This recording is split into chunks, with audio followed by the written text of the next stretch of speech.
दोस्तों, good evening. और मेरे ख्याल से एक सही में एक गुड इवनिंग है। आज खुश तो बहुत होंगे आप। मार्केट में जो है गजब की तेजी आज देखने को मिली है। एक बहुत ही अच्छा बाउंस बैक देखने को मिला है। तकरीबन ज्यादातर स्टॉक्स जो हैं उन्होंने बहुत ही जबरदस्त एक बाउंस बैक दिखाई आज के दिन। हम डिस्कशन करेंगे मार्केट के ऊपर। एक जो है काफी आप लोगों के बीच में पैनिक भी था, क्या मार्केट क्रैश कर सकता है, क्या जो है शेयर बाजार डूब सकता है। और मैंने आपको लेवल्स पहले भी बताए, मेरे ख्याल से एक हफ्ते पहले भी 11,550 से 11,600 जो एक ठीक ठाक सपोर्ट है।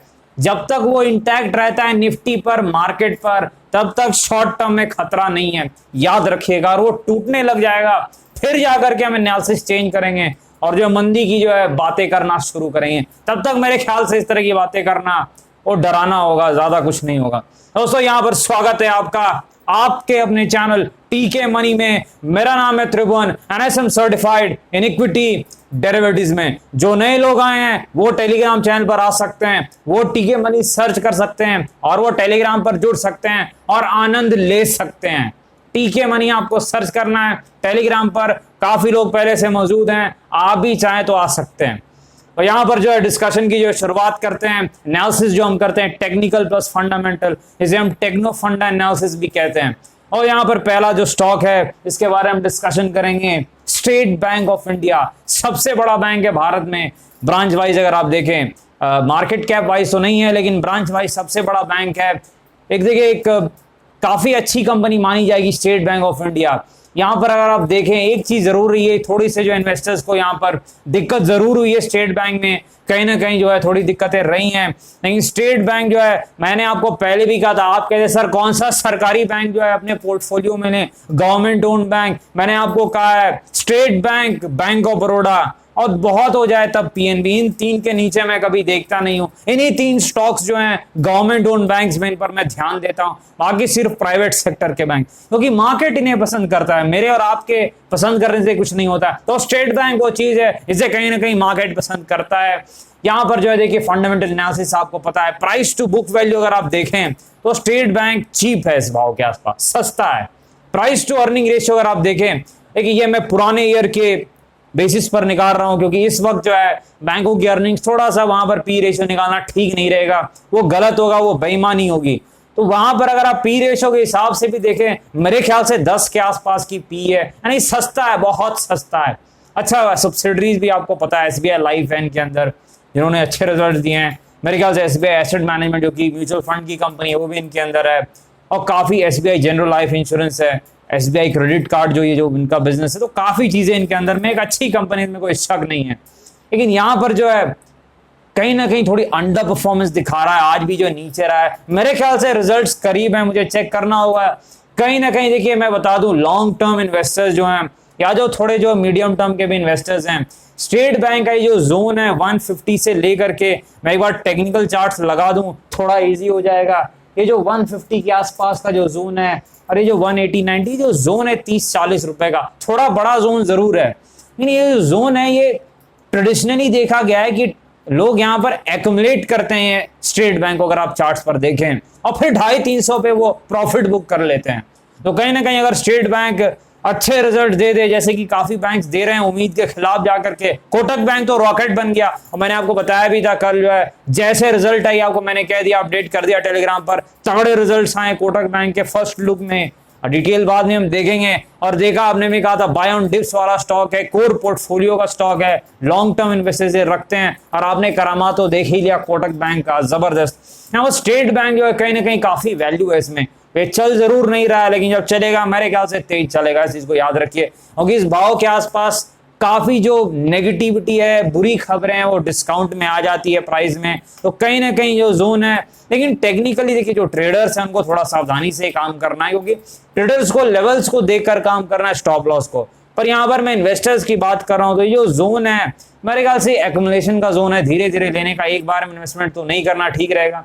तो कहीं ना कहीं अगर स्टेट बैंक भी अच्छे रिजल्ट देता है तो शायद ये भी जो है अच्छे प्रदर्शन दिखा सकता है, जैसे बाकी बैंक्स भी दिखा रहे हैं, और उम्मीद से अच्छे रिजल्ट दे रहे हैं, इस चीज को आप याद रखिएगा। तो यहाँ पर जो है स्टेट बैंक के बारे में हमने डिस्कशन की। देखिए अगला जो स्टॉक है एक और स्टेट बैंक की तरह ही स्टॉक है। देखिए बैंकिंग सेक्टर में स्टेट बैंक चलता नहीं है, और एफएमसीजी सेक्टर में आईटीसी चलता नहीं है, लेकिन आप लोगों को पसंद है। पर्सनली मुझे भी आईटीसी काफी पसंद है इस भाव के आसपास, लेकिन देखिए पसंद से कुछ नहीं होता, स्टॉक तो चल ही नहीं रहा है। यहाँ पर टेक्निकली जरूर, चार्ट्स पर वीक जरूर है, पर मेरा मानना है दोस्तों कहीं ना कहीं ये भी बिल्कुल स्टेट बैंक की तरह इसका भी 150 के आसपास अच्छा सपोर्ट है। और अगर आप टेक्निकल चार्ट्स पर जाएं तो 150 से 160 आसपास जो जोन है एक एक्युमुलेशन का जोन है, और आईटीसी भी मेरे ख्याल से बहुत जल्द रिजल्ट्स देने वाला है, जैसा मेरा अंदाजा है ये आसपास रिजल्ट देते हैं।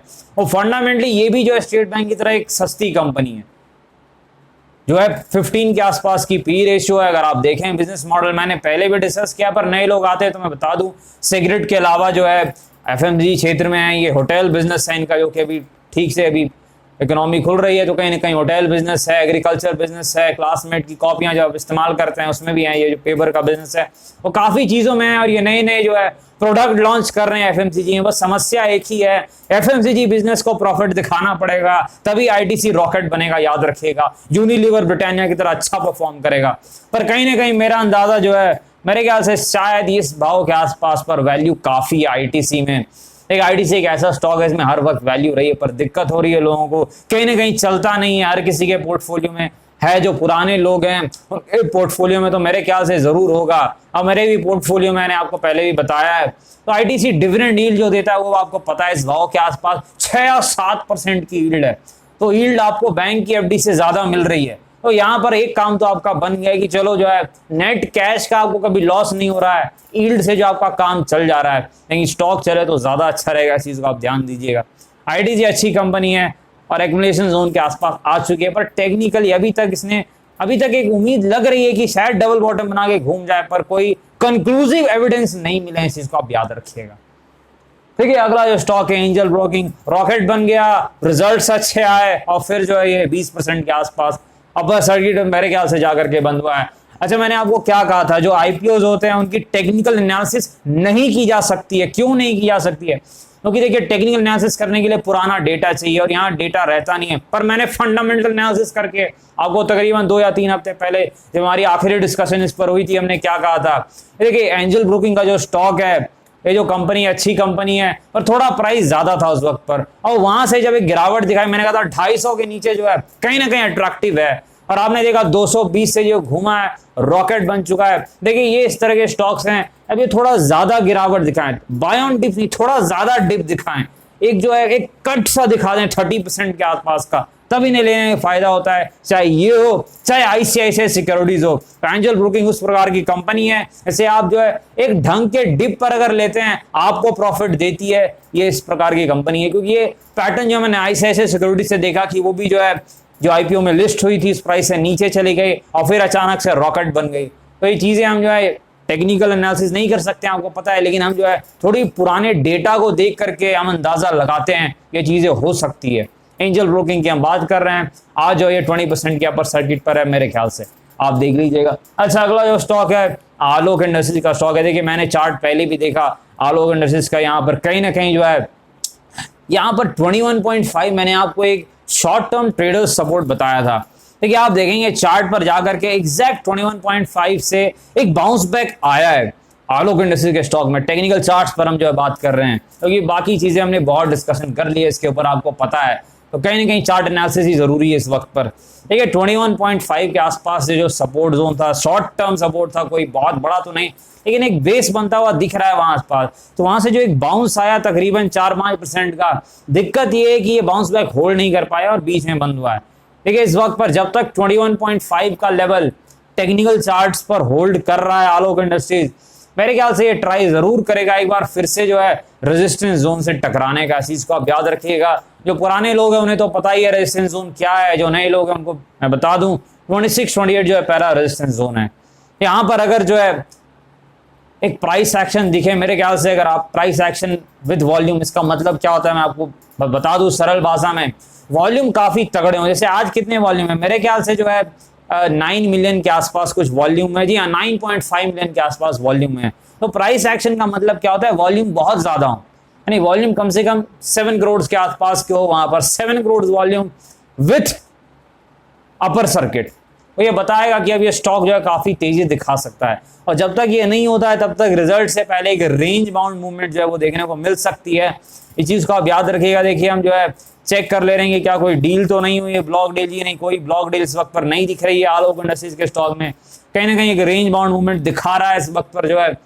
जो बड़े जो सपोर्ट रेजिस्टेंस जोन है 18 से लेके जो है 26-28 का जो जोन है उसी बीच में घूम रहा है रिजल्ट से पहले। जब तक ट्रिगर नहीं आते हैं तब तक बड़ी मूवमेंट नहीं आएगी, आपको पता है ये चीज। ऐसे ट्रिगर आएगा बड़ी मूवमेंट आ जाएगी। यहाँ पर जब तक जो है ये 21.5 के आसपास से एक बाउंस बैक इसने दिखाया है, मैं जो डिस्कस करने वाला था आप लोग से। लेकिन यहाँ पर जो है इसने कहीं ना कहीं अगर ये उस जोन को होल्ड करके रखे, वैसे ये मेरे ख्याल से जो है एक क्लोजिंग अगर आप कहेंगे एक न्यूट्रल सी क्लोजिंग ही कहेंगे, और अगर ये होल्ड करके रखे उस जोन को तो फिर आपको जल्दी 26-28 का रेजिस्टेंस वो आसपास दिख सकता है। प्रॉब्लम ये है कि 21.5 का सपोर्ट अगर ब्रेक होगा तो फिर ये 18 की तरफ चल देगा। इस चीज को आप याद रखिएगा। टेक्निकली जो है फिर ये जो है दिक्कत में फंस जाएगा। अभी तक रेंज बाउंड मूवमेंट चल रही है, और रेंज अगर नीचे की तरफ टूटी थोड़ी दिक्कत हो सकती है। लेकिन यहाँ पर अगर वो प्राइस एक्शन और वॉल्यूम हो जाए जो मैंने आपको कहा है, तो फिर आपको जो है कहीं ना कहीं आपका प्राइस जो है ऊपर का जो लेवल्स है वो आलोक इंडस्ट्री के स्टॉक में देखने को मिल सकती है। इस चीज को आप याद रखिएगा। टेक्निकली इस वक्त पर जो एवरेज है, लेकिन कहीं ना कहीं जो हमने काफी डिस्कशन इस पर की है, तो बाकी चीजें तो आपको पता ही है इस वक्त पर। तो यहाँ पर जो है देखिए अगला जो स्टॉक है ग्रैन्यूल्स जो है, देखिए ग्रैन्यूल्स जो है वो बहुत ही अच्छी कंपनी, इसमें कोई शक नहीं है। और आपको पता है इस सेक्टर को मैं बहुत अच्छे से ट्रैक करता हूँ। तो कहीं ना कहीं ये ग्रैन्यूल्स में एक चीज क्या है, फंडामेंटली मेरे ख्याल से ये जो है ठीक है ना, काफी सस्ती है ना काफी महंगी है इस वक्त पर। तो फंडामेंटली इट इज ओके, और काफी अच्छा जो है इन्होंने परफॉर्मेंस दिया है। मेरे ख्याल से प्रॉफिट्स बहुत ज्यादा इंक्रीज हुए हैं। लेकिन मार्केट को चीजें पता थी, मार्केट जो है 100 रुपए से ग्रैन्यूल 400 रुपए ऐसा नहीं हो गया। मार्केट को सब पता रहता है, पहले से ही बिग बॉयज उन्होंने खरीद लिया, बिग प्लेयर्स ने खरीद लिया। देखिए नीचे में कितने तगड़े वॉल्यूम्स हुए हैं, और यहाँ पर जो है 400 के आसपास आ चुका है।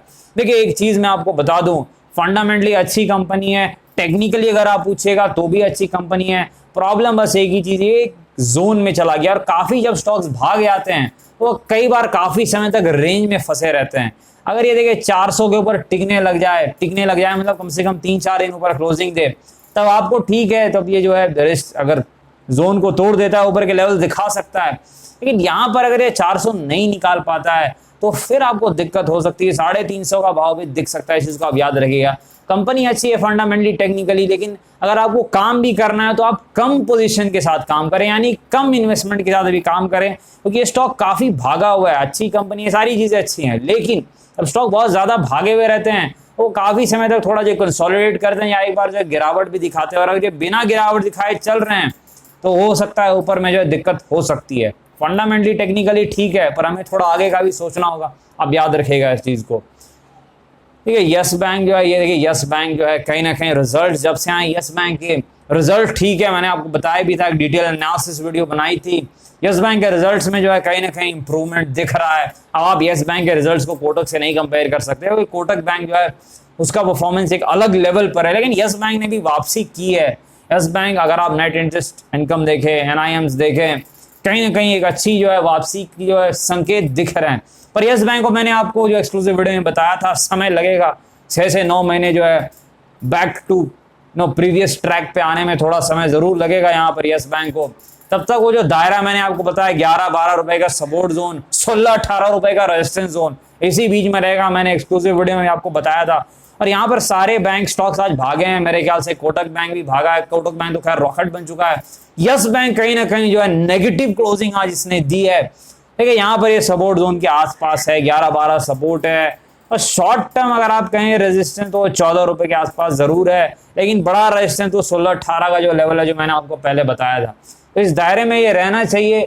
यस बैंक कहीं ना कहीं देखिए रेंज बाउंड मूवमेंट दिखा रहा है, लेकिन इसकी जो दिन बदलेंगे मेरे ख्याल से जो है जब मेरे ख्याल से 6 से 9 महीने बाद जो है ये पुराने जो रफ्तार पर आ जाना चाहिए, क्योंकि ये रिटेल लोन की तरफ ध्यान दे रहे हैं और रिटेल अच्छा लोन होता है। इस चीज को आप याद रखिए। कहने कहीं वहाँ एनपीए भी ज्यादा नहीं होते हैं। सारे जितने बैंक्स बने हैं, एचडीएफसी, कोटक, बड़े बैंक बन गए हैं, ये सब रिटेल के पीछे इन्होंने फोकस किया। आम आदमी का जो लोन होता है आपको पता है, आम आदमी तो जो कर्ज चुका ही देता है। अब उसी क्षेत्र में ये भी जा रहे हैं। पहले कॉर्पोरेट बैंक थे, अब इन्होंने जो अपना तरीका बदल दिया है, वो तरीका जो है फायदेमंद लॉन्ग टर्म में साबित होगा और अच्छी मैनेजमेंट है। वो कहीं ना कहीं जो है यस बैंक पे एक भरोसा जो है वो बढ़ चुका है, ये पुराना यस बैंक नहीं रहा, इस चीज को आप याद रखिएगा। डिपॉजिट ग्रोथ भी रहा, सारी चीजें रही। और डिस्क्लेमर, आपको पता है ये वीडियो एजुकेशन और इन्फॉर्मेशन पर्पस के लिए बनाई गई थी, तो कृपया आपने फाइनेंशियल एडवाइजर, वित्तीय सलाहकार से संपर्क करके कोई भी फैसले लें। बाजार में अनेक प्रकार के जोखिम है। धन्यवाद।